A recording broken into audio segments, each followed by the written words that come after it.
Tahun lalu, Menteri Keuangan dan Gubernur BI pernah mengingatkan bahwa perekonomian Indonesia berpotensi terdampak oleh taper tantrum. Sebenarnya apa itu taper tantrum? Serta apa sajakah dampaknya bagi perekonomian Indonesia? Welcome to Disruption ID.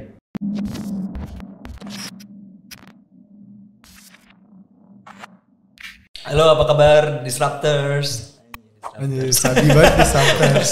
Kace, apa kabar? Di sini udah ada dua orang keren nih dari teman kampus gue dulu. Ini satu angkatan, terus ini junior gue satu angkatan, tapi kemampuannya luar biasa. Ibaratnya ini dua orang ini rising star lah di PUI. Amin. Iya, apa kabar? Ya, Is, Tong? Baik. Jong. Baik. Lo apa kabar? Gue alhamdulillah, gue luar biasa lah. Luar biasa. Nih, coba kenalin diri dulu deh. Gua- Meskipun pasti udah banyak yang kenal nih, kalau udah nonton suka nonton ekonomi ini pasti udah kenal lah sama dua orang inilah. Kalau Tong iya, sering di TV soalnya. Oh, udah sering gitu. Tong dulu kali ya. Iya, silakan. Boleh. Gue Rifki dari LPM FEB UI. Gue sebenarnya peneliti aja di LPM FEB UI. Peneliti di bagian apa maksudnya spesifiknya? Makroekonomi, peneliti makro. Oh, ada beberapa sektor gitu ya kalau di. Ada. Jadi kayak ada kemiskinan, ada industri, ada regional, dan gue peneliti makro. Oh, menarik tuh kemiskinan ya. Iya, menarik. Menarik. Topik berikutnya. Berikutnya. Asik kali itu ya kemiskinan buat next topic ya. Ya. Oke. Terus Ya, halo Disruptors semuanya.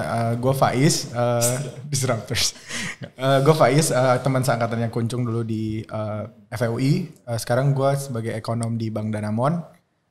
Apa lagi ya? Spesifikasi gue sebenarnya sama-sama Rifki juga, makroekonomi lah. Tapi kalau di bank mungkin kita sifatnya lebih general. Kalau di research institution kayak LPM kan lebih spesifik. Kalau jadi biasanya gue bikin riset atau assessment itu based on clients needs gitu. Jadi ya lumayan varies topicsnya, tapi mungkin spesifikasi gue lebih ke makro. Makanya diundang Kuncung untuk ngobrol tentang apa, Jung? Nanti Kuncung jelasin. Nih Faiz nih luar biasa ya.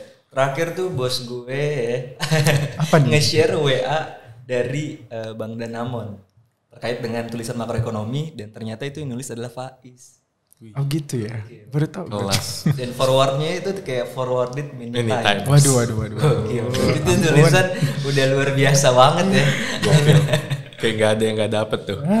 Ya itu kan ini ya apa namanya, part of our ini juga objektif di bank kan biar diseminasi tulisan dan view kita tuh banyak, jadi not only limited to our clients tapi juga orang di luar supaya kita punya brand image dan apanya juga bagus kan. Nah, Nih, di video ini kan mau ngebahas namanya taper tantrum. Nih, taper tantrum kan udah dari kata-katanya ya udah apaan sih nih?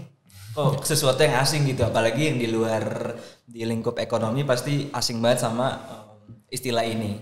Nah, kita mau belajar lebih dalam lah, seenggaknya ada yang kita tahu sehingga ketika kita berhadapan dengan ini atau kita baca koran atau kita perusahaan kita gimana sih menghadapi fenomena taper tantrum ini, atau di level perusahaan dan di individual gimana nyikapinnya.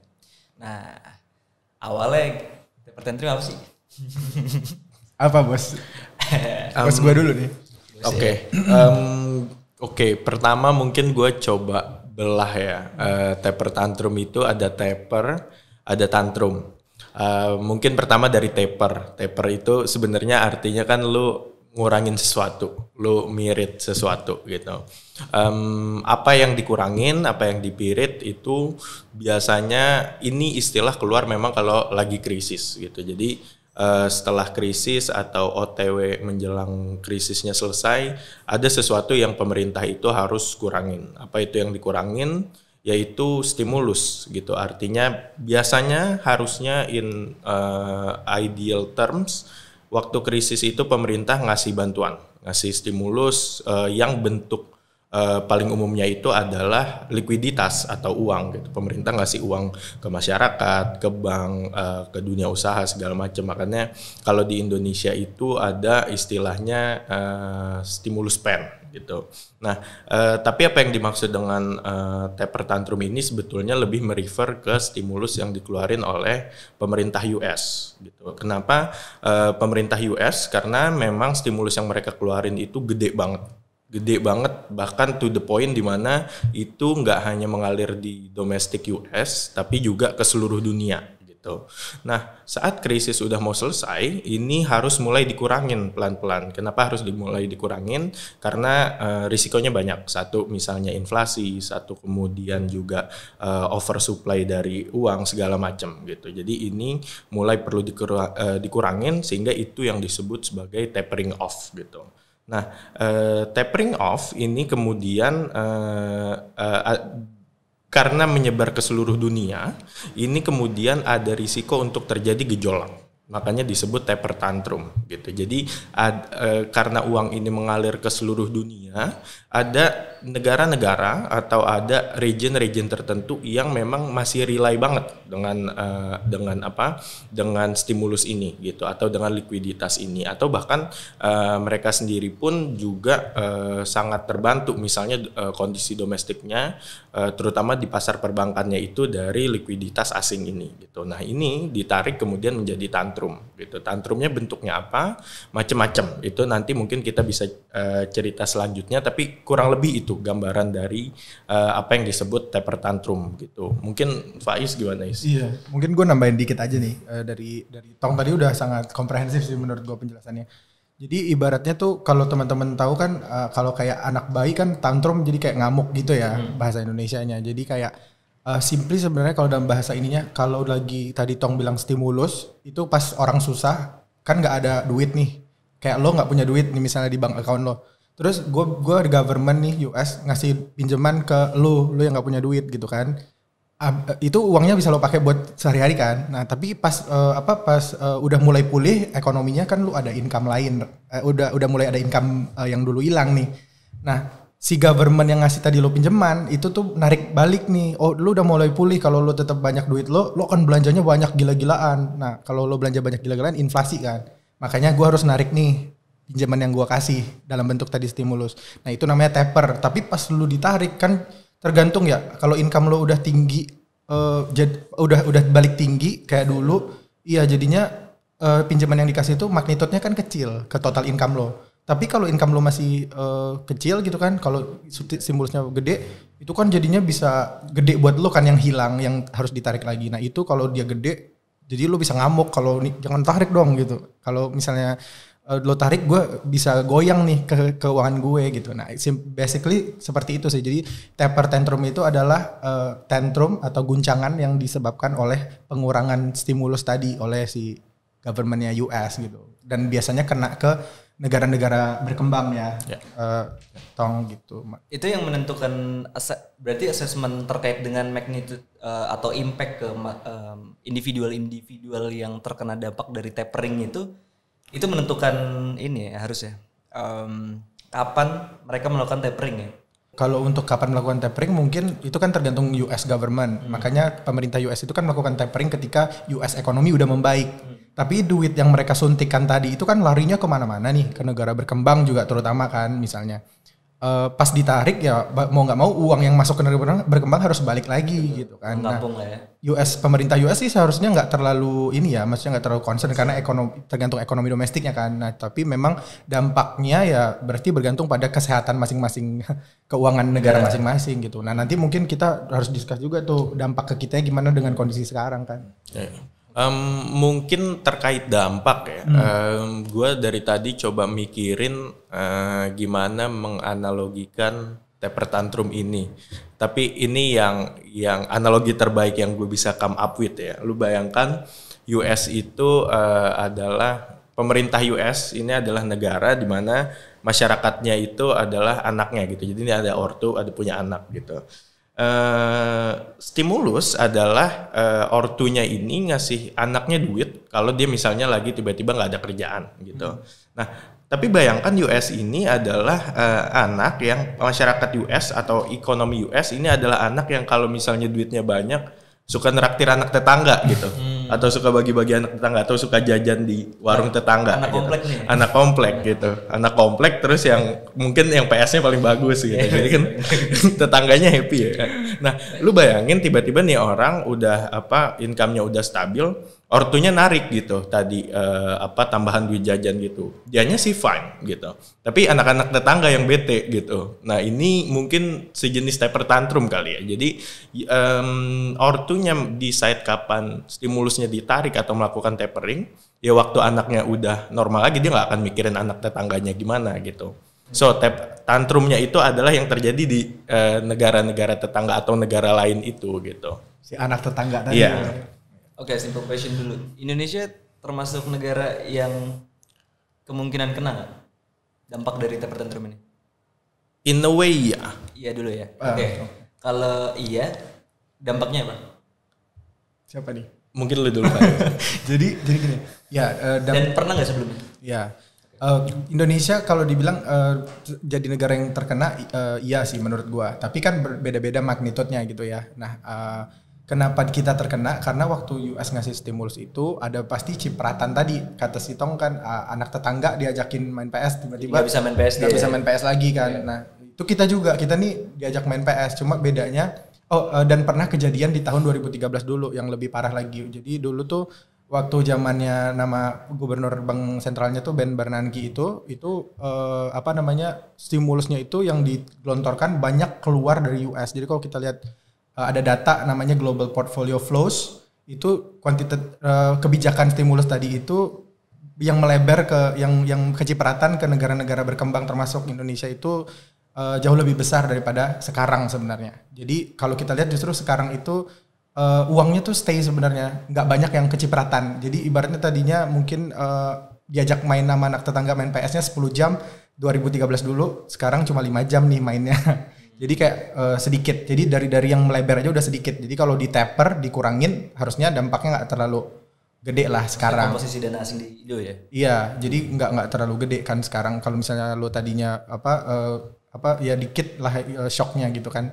Nah, pernah di 2013 itu dan jauh lebih besar tuh jumlah yang dikeluarkan. Nah, terus juga kan tadi gue bilang dampaknya itu juga bergantung ke negara-negara masing-masing gimana kondisi kesehatannya, kondisi keuangannya kan. Beda 2013 waktu itu kejadian tantrum itu beda sama sekarang di 2020 waktu Covid. Menurut gue nanti Tong bisa tambahin. 2013 dulu kalau kita lihat tuh apa sih yang harus kita lihat kondisi keuangannya? Pertama kepemilikan asing di aset domestik terutama untuk obligasi ya. Kalau 2013 dulu itu yang government bond atau obligasi pemerintah kita yang dimilikin sama asing itu share-nya 35%. 35% karena apa? Karena tadi gue bilang banyak asing yang masuk tuh. Jadi stimulusnya gede, banyak yang masuk ke negara berkembang termasuk Indonesia. Sekarang itu tuh uangnya tuh stay di negara yang maju nih kebanyakan. Kenapa? Karena waktu di Maret 2020 pas pandemi terjadi, itu justru asing yang ada di Indonesia yang 30%-an tadi takut karena ini virus apaan sih? Kalau misalnya virusnya parah, terus kan dia takut untuk stay di aset-aset beresiko kan, termasuk negara berkembang dan termasuk Indonesia. Makanya dia jualin tuh asetnya, dalam hal ini obligasi terutama ya, obligasi pemerintah. Makanya kalau lihat datanya tuh sampai 7,9 billion US dollar uang asing keluar dari Indonesia Maret 2020 balik ke US. Jadi kan yang ada lagi masuk setelah itu tapi dikit gitu. Jadi udah banyak yang keluar. Makanya kepemilikan asing sekarang tuh turun ke 20%. Nah, kalau lo udah dikit nih yang milik asingnya pas di taper kan pasti keluar juga. Cuma kan karena emang udah dikit, ya lo jadinya kayak nothing tulus, ya udahlah lo keluar juga nggak terlalu ngaruh buat gue karena lo udah dikit porsinya di hidup gue gitu. Ya kan. Nah, kalau dulu kan porsi lo gede, kalau lo tiba-tiba keluar kita shock dong. Nah, itu guncangannya bikin beda juga gitu. Nah, kedua juga sekarang sama dulu beda. Kalau dulu itu waktu 2013 kita itu dagang kita sama negara lain tuh defisit, artinya importnya defisitnya besar. Importnya lebih gede daripada ekspor. Nah, itu kan membuat kita kebutuhan dolarnya kan tinggi ya. Kalau kita impor kan kita harus bayar dolar, kalau kita ekspor kita nerima dolar. Nah, sekarang karena pandemi, orang kan nggak belanja barang impor, di rumah aja, impor kita turun jauh. Nah, tapi ekspor kita naik tinggi karena pada saat virusnya kemarin udah mulai manageable tuh, ekonominya mulai dibuka di negara masing-masing, ternyata permintaan untuk produk-produk dari China, manufacturing dan komoditas juga naik. Nah, akhirnya naiklah harga komoditas itu. Nah, jadi karena naik harga komoditas ya ekspor kita juga naik kan. Jadi permintaan dolarnya menurun, supply dolarnya naik. Nah, jadi kita udah lebih baik lah dari sisi kebutuhan dolarnya juga. Jadi kalau ada shock lagi, artinya kalau ada shock modal keluar ke US lagi, permintaan dolarnya naik, tapi kita udah punya supply dolarnya gitu. Jadi kayak pas orang mau nyari dolar, nggak kayak dulu yang kayak semua nyari dolar, supply-nya lebih sedikit gitu. Sekarang udah lebih baik. Itu sih 2 faktor yang gua. Kalau dari kan berarti otomatis ketika dolar dari si komposisi dana asing terutama di obligasi itu dari 35% ke 20% kan berarti ada impact kenaikan kurs ya. Nah, kenaikan kurs berarti kalau dari penjelasan Nunis ya, gue mungkin bisa menarik ya, tapi kan kita nggak tahu ya. Tapi kurs di 2021 kemungkinan impactnya itu fluktuasinya akan lebih kecil daripada waktu 2013. Iya, jadi kalau kita lihat tuh nggak bisa by level. Kayak misalnya sekarang kan di 14.200-an. Yep. 2013 itu berapa sih? 11.000. 11.000. Nggak bisa lihat dari level ya. Bukan berarti sekarang lebih jelek, tapi lihatnya dari initial point. Jadi awalnya dari berapa ke berapa. Iya, betul. Dulu itu pas tantrum itu bisa sampai 60% ya. 60% bisa. 60% depresiasinya. Jadi pas si Bank Sentral Amerikanya kita akan mengurangi stimulus, itu investor panik jualan rupiah semua buat beli dolar. Nah, depresi sampai 60%. Nah, sekarang pas diumumin, jadi udah diumumin nih tapering ini, Cung. Kemarin di rapat November. Jadi mereka bilang bakal ngurangin 15 billion US dollar per bulan pembelian stimulusnya. Jadi udah mulai dikurangin bertahap. Tapi dampaknya nggak signifikan. Waktu itu rupiahnya cuma terdepresiasi dari 14.000 ke 14.200. Karena tadi kondisi-kondisinya kecil tadi. banget ya. Kalau dibandingin 60%. Iya gitu. dulu. Nah, soalnya takutnya masyarakat kan itu juga bisa, para spekulan juga ikutan kan, nggak cuma orang luar negeri yang narik dolarnya, tapi orang-orang Indo yang spekulan akan juga menjual dolar-dolarnya juga.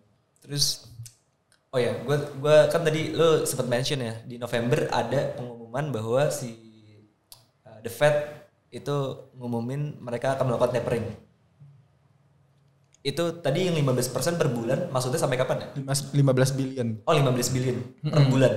Per bulan. Jadi mereka tuh Totalnya berapa sih awalnya? Mereka tuh beli per bulan 80 billion itu bentuknya treasury securities, obligasi pemerintah. 40 billion itu mortgage backed securities namanya. Jadi totalnya 120. Nah, di November mereka akan kurangin 15 billion, sampai Desember nanti mereka tingkatin lagi. Pengurangannya. Tapi yang baru diumumkan sih guidance-nya baru sampai Desember. Berarti kan kalau ekonominya terus pulih tahun depan akan lebih gede lagi pengurangannya sampai nggak usah beli lagi gitu kan.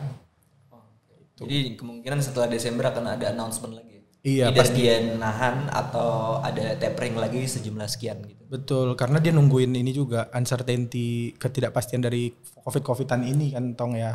Pemulihannya kan bergantung pada itu. Kita juga kan, nggak cuma Amerika tapi kita juga. Kalau sekarang ada virus Delta Plus ya? Delta Plus. Iya, gue nggak terlalu tahu. Serem deh pokoknya. Serem deh pokoknya. Kalau bahas gini jadi ketahuan nih tanggal produksinya kapan ya.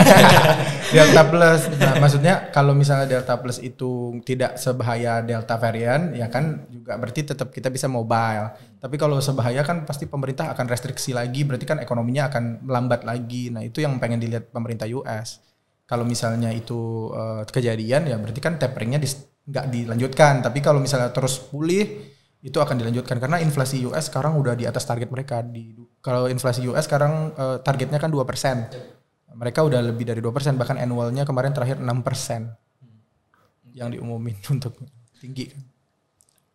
Nah, kalau misalkan ini ya terserah si Faiz atau Tong mungkin bisa jawab ya. Terakhir kita kan taper tantrum di 2013 ya. Terus kita kena dampaknya terkait dengan kurs USD itu IDR. Nah, di negara-negara lain tuh gimana sih? Maksudnya selain Indonesia, bisa kita bilang selain Indonesia mungkin di kawasan lainnya itu atau di negara-negara tetangga kita yang kemungkinan terkena dampaknya juga itu di mana aja? Oke, mungkin pertama ini ya, tadi gue juga lupa cerita bahwa waktu kita bicara terkait taper tantrum ini, kita belum bicara siapa yang kena sebetulnya.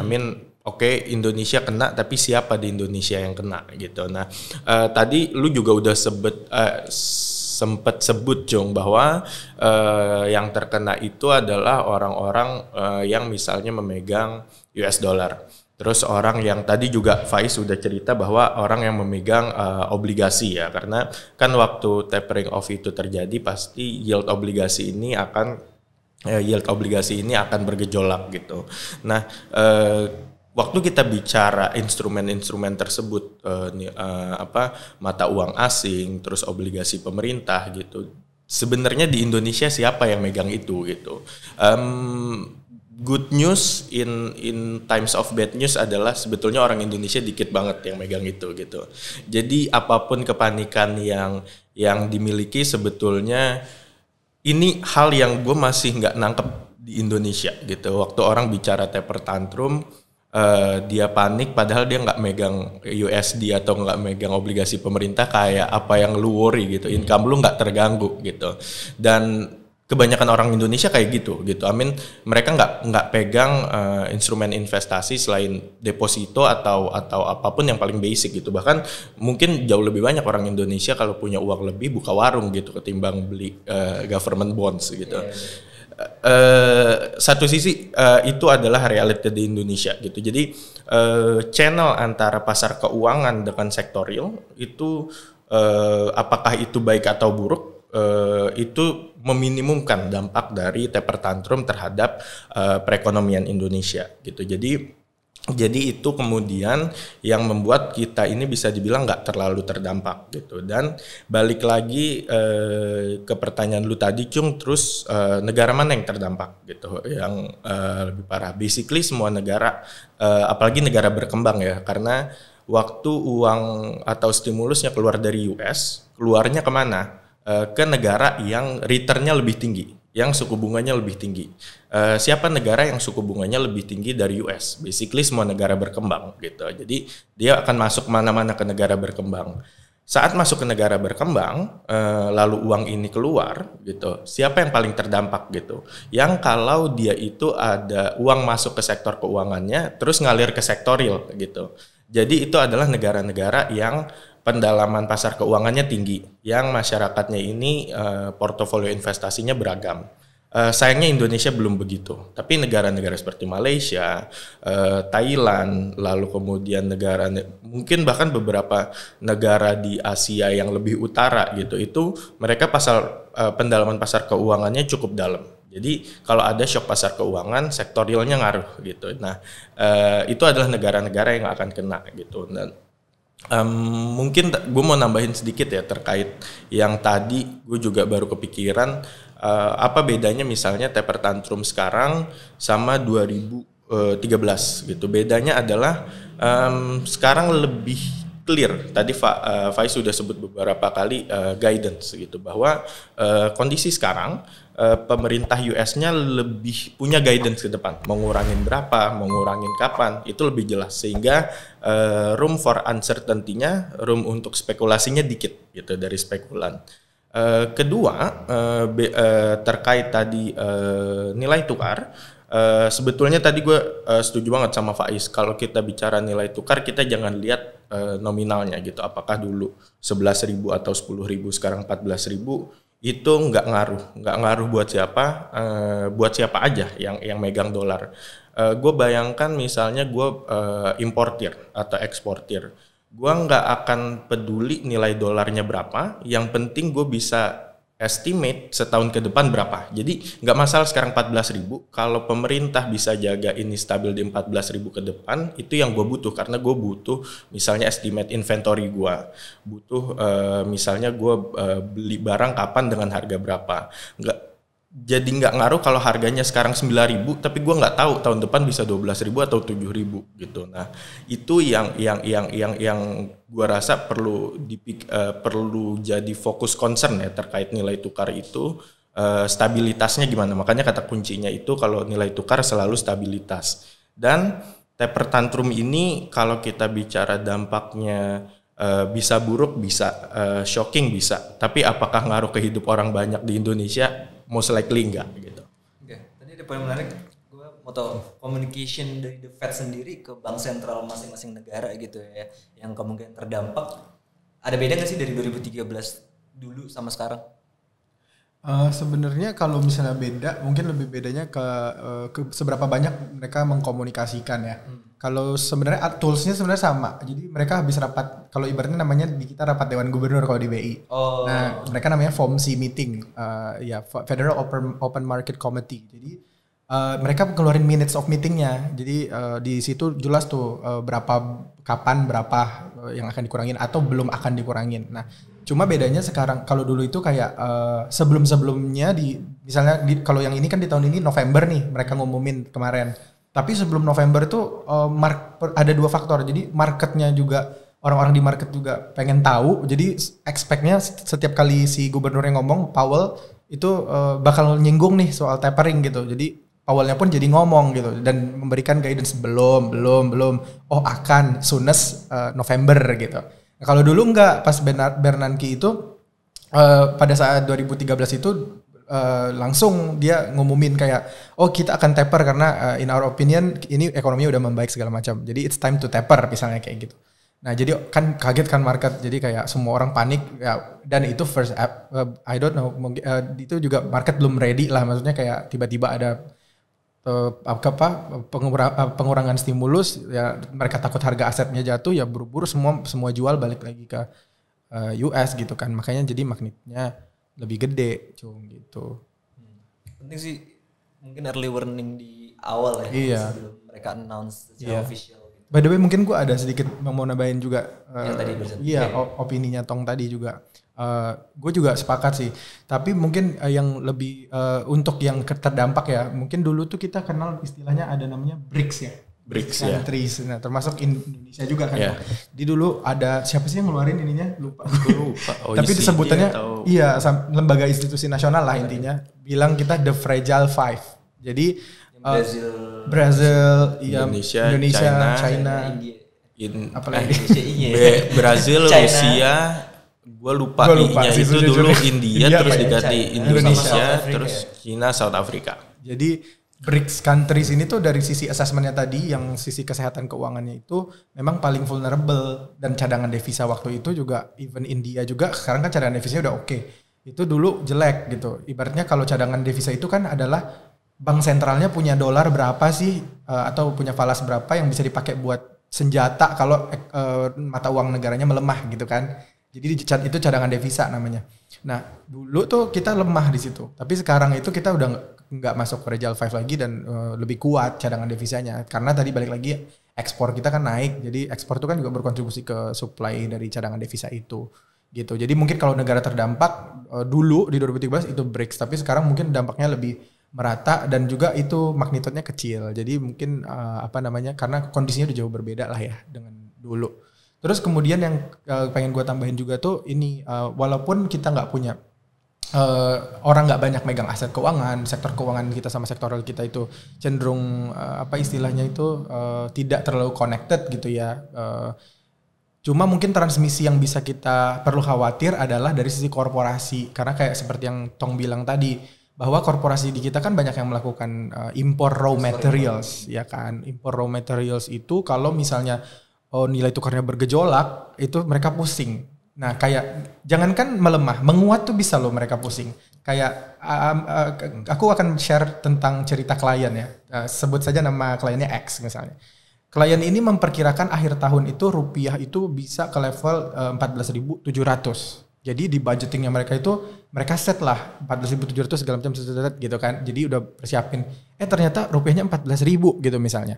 Nah itu kan jadinya budgeting mereka kan agak ini ya, dari yang tadi mereka bisa ternyata raw materialsnya harusnya lebih murah, so kita bisa set price-nya lebih murah dong, strategi marketing kita seperti ini gitu kan. Nah ternyata itu justru nggak kejadian. Nah itu yang tadi dimaksudkan kalau misalnya rupiahnya terlalu volatile, itu strategi bisnis di Indo dimanapun lah ya, di negara berkembang tuh bisa kacau. Makanya stabilitas nilai tukar itu penting. Nah itu yang mungkin bisa bikin jadi berdampak, karena nanti dari segi bisnis itu kan kalau dia not making profit, income ke bawahnya, pegawainya juga kena. Kalau income-nya kena, daya belinya kena. Kalau daya belinya kena, inflasi, harga-harganya juga kena. Balik lagi kalau harga-harga terlalu murah, insentif buat produksi juga jadi kena gitu kan. Jadi bisnisnya justru melemah. Jadi that's why kenapa kita bilang stabilitas itu lebih penting, dan Bank Indonesia sebagai bank sentral kita itu juga fokusnya bukan di level. Jadi kalau orang tuh banyak persepsi yang salah di masyarakat, Bank Indonesia tahun ini berapa sih target nilai tukarnya? Padahal tuh bukan itu yang ditargetin, bukan $1.15.000 misalnya, tapi yang ditargetin volatility-nya berapa persen.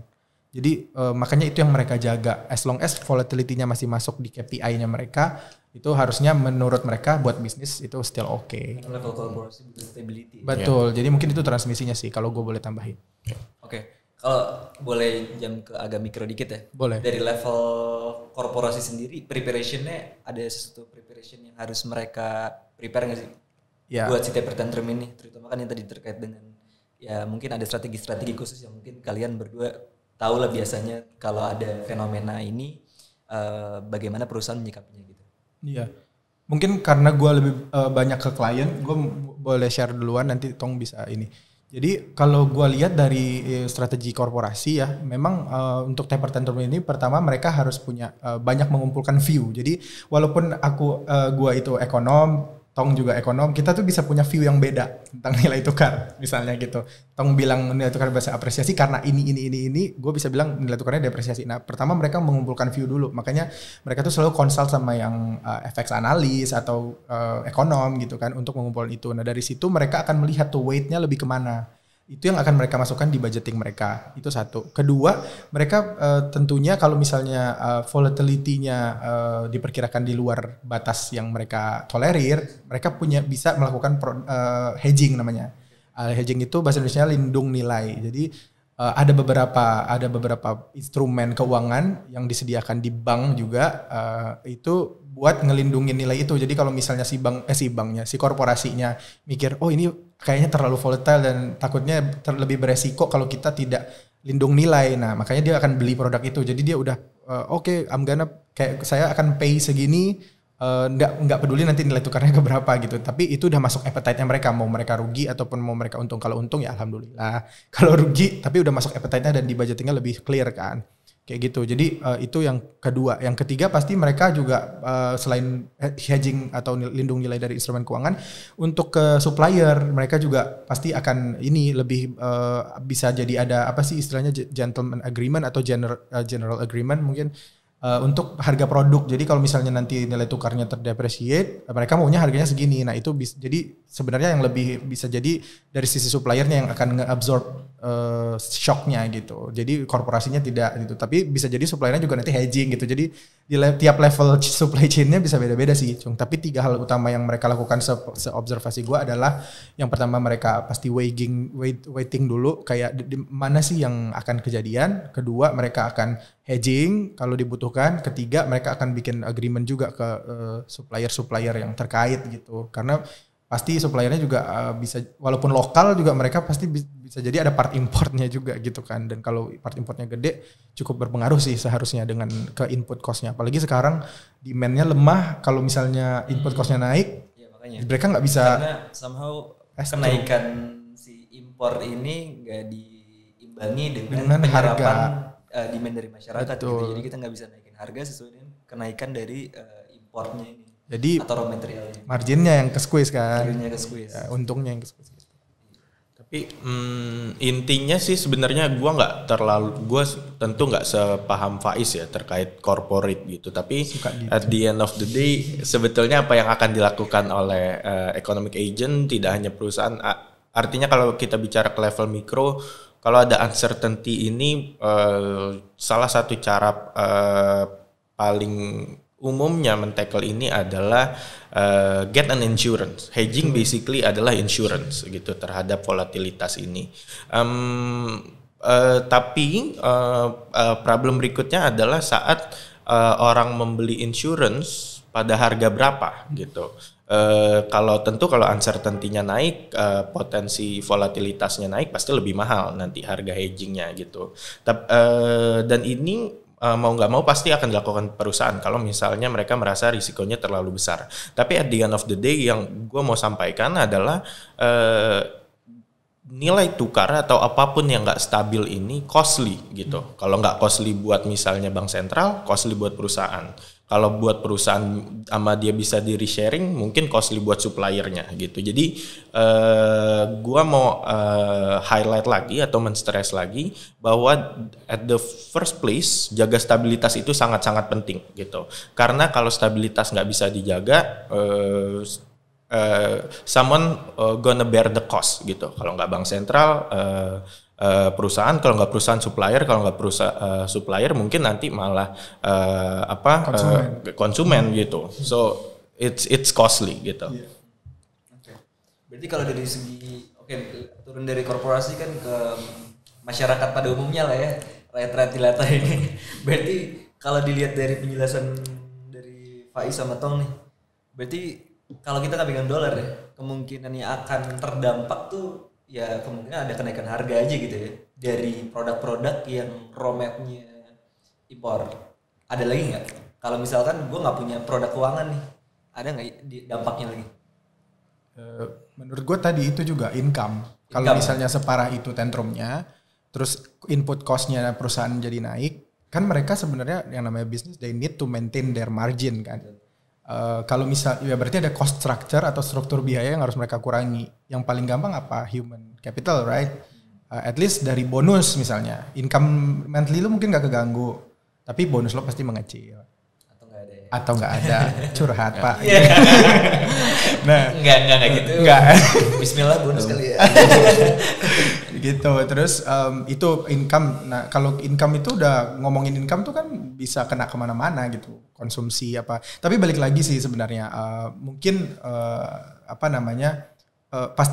pastinya yang kalau bisa dikurangin struktur biaya yang lain, pasti perusahaan akan ngurangin struktur biaya yang lain juga kan. Tapi sebenarnya human capital itu termasuk cost yang fleksibel juga, jadi bisa kena juga. Dan mungkin itu sih kalau gue sih selain pasar keuangan. Gue mungkin mau nambahin apa yang Faiz bilang ya, artinya Faiz udah nyampein semuanya gitu. Tapi mungkin ini facts yang gue rasa orang-orang perlu tahu ya, bahwa satu, Indonesia itu impornya 90% itu bahan baku sama barang modal.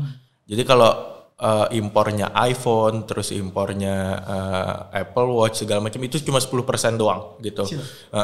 Dari semua barang yang kita impor pasti 90%-nya masuk buat proses produksi.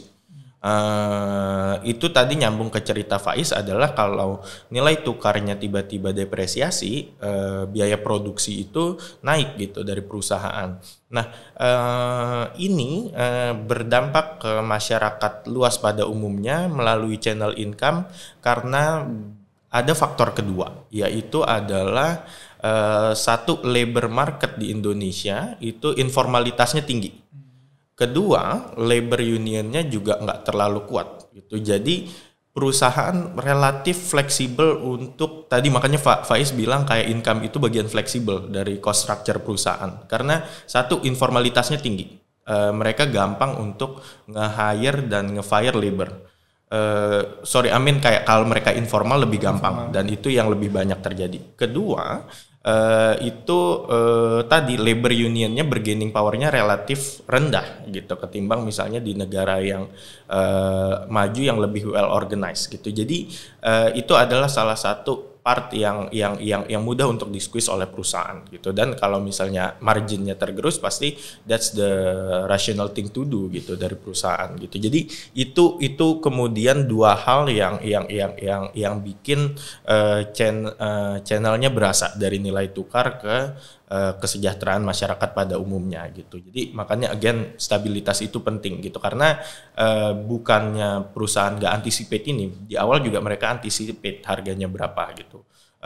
Bahkan banyak kasusnya perusahaan nggak happy kalau misalnya tahun depan di estimate 14.000 tiba-tiba turun jadi 12.000 gitu. Banyak juga yang nggak happy gitu, apalagi eksportir misalnya gitu. Jadi importir ya. Eksportir kan, oke. Ya jadi makanya itu yang kemudian stabilitas itu jadi penting. Gitu. Gue nggak bisa highlight ini kayak macinaf gitu, penting banget. Oke. Ya benar. Oke, tadi kita udah bahas dari ranah korporasi rakyat, sekarang wakil rakyatnya. Waduh, berat. Nggak ada certain policy nggak sih dari pemerintah sendiri dan seefektif apa kalau ada? Terkait taper tantrum. Dua hal. Gue pertama mau lihat taper tantrum itu adalah kejadian yang kalau kata orang tuh udah kadung ya, udah kejadian gitu. Terus apa nih yang bisa kayak dilakukan untuk minimize ini gitu. BI, gue melihat mereka sudah sangat preventif ya terhadap ini. Mereka udah ngumpulin cadangan devisanya bahkan sampai level ke tertinggi sepanjang sejarah. Ini cadangan devisa dipakai tidak lain dan tidak bukan buat stabilitas nilai tukar. Jadi kalau harga dolar udah mahal banget, BI bisa tuh ngeluarin dolar yang dia punya buat apresiasiin lagi harga rupiah gitu.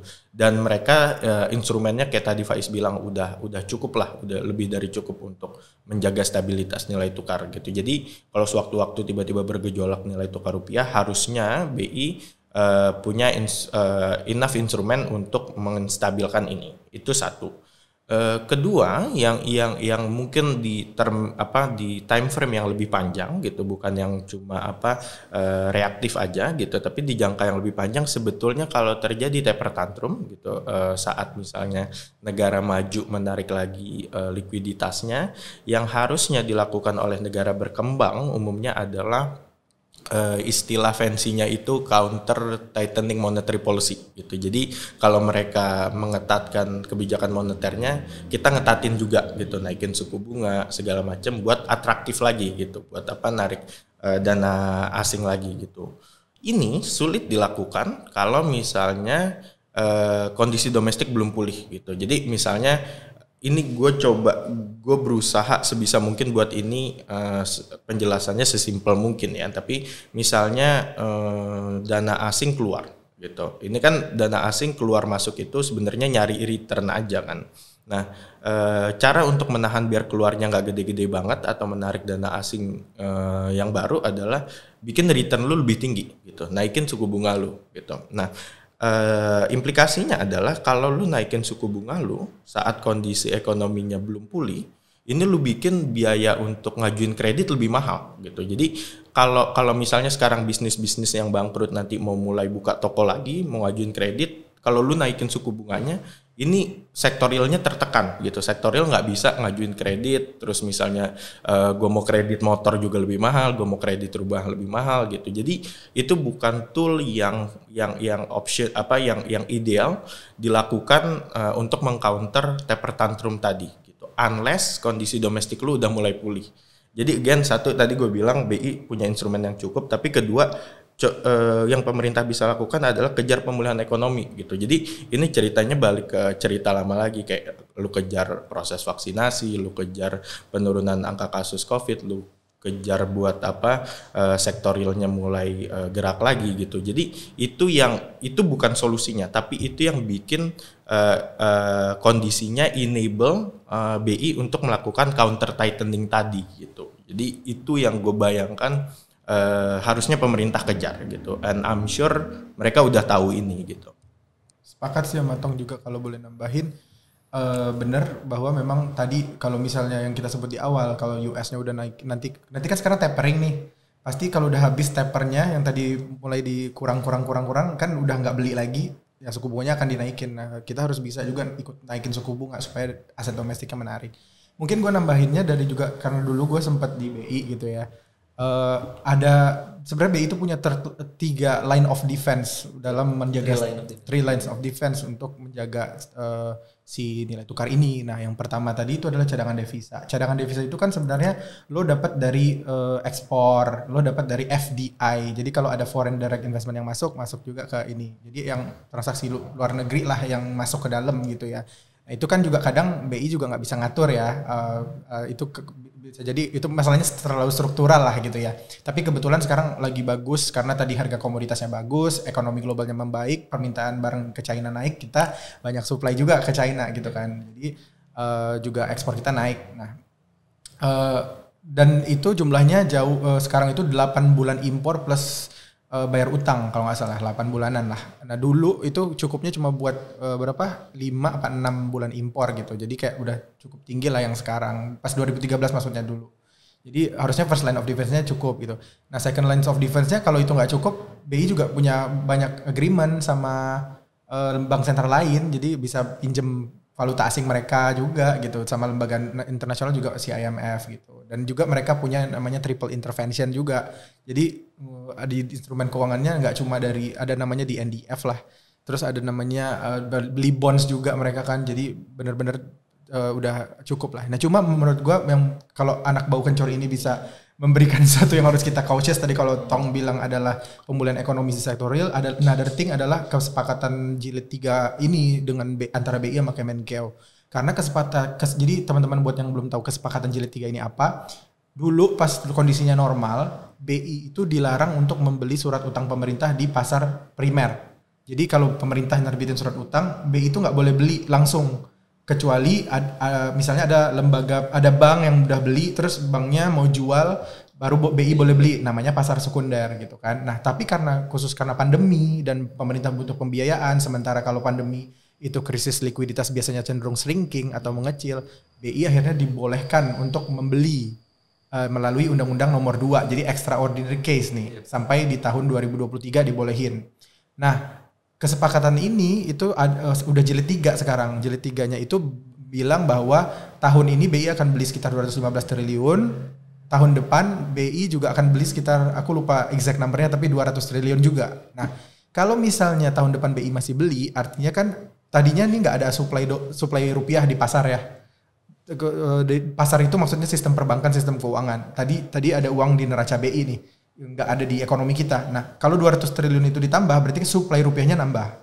Sementara tahun depan kalau misalnya beneran udah tightening US monetary policy-nya, sudah mulai mengurangi pembelian tadi, supply dolarnya berkurang. Kalau supply dolarnya berkurang, supply rupiahnya nambah, rupiahnya akan terdepresiasi kan. Nah, itu yang mungkin harus harus cautious juga nih BI-nya gitu. Karena penting, dinamika itu penting sih. Jadi apakah ini nanti akan tetap dilanjutkan atau tidak di tahun depan, itu menjadi penting supaya rupiahnya tidak semakin tertekan lah dengan adanya tantrum tadi sih. Itu yang mungkin satu yang poin yang gue pengen tambahin dari apa yang udah jelasin Tong tadi, sangat komprehensif.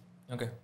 Jadi sebenarnya kalau dari wakil rakyat itu sendiri atau pemerintah dalam hal ini BI dan Kemenkeu, harusnya memang sudah ada langkah-langkah atau kebijakan-kebijakan tertentu terkait dengan gimana sih nge-prepare kalau ada taper tantrum, dan kalau ada taper tantrum juga dari preparationnya sampai penanganannya nanti kayak gimana.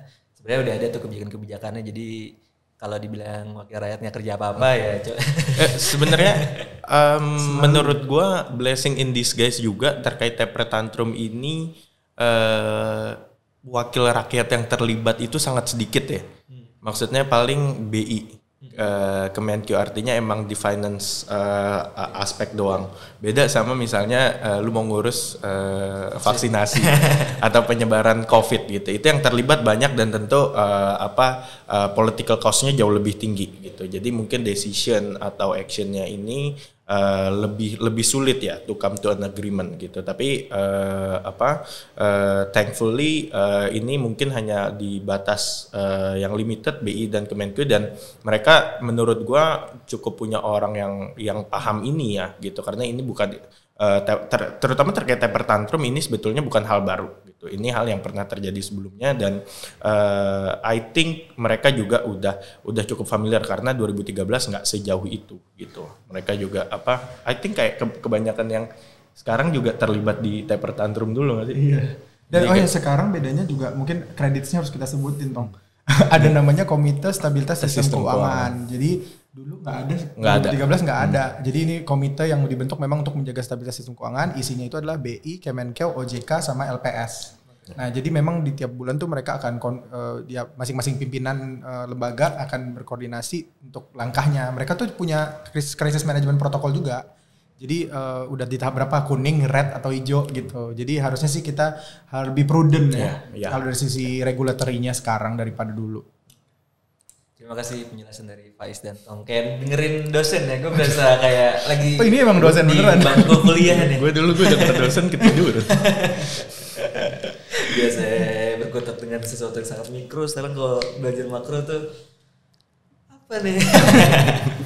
Cuman seru lah. Kalau ngobrol sama Faiz sama Tong nih kayak dosen tapi nggak ngantuk nih. Dan kita masih bisa ngikutin. Masa nggak ngantuk? Ya udah segitu banget. Thank you banget. Thank you banget, Cung. Om udah Thank you, datang Cung. kesini. Thank you, Jangan kapok-kapok teman-teman. ya.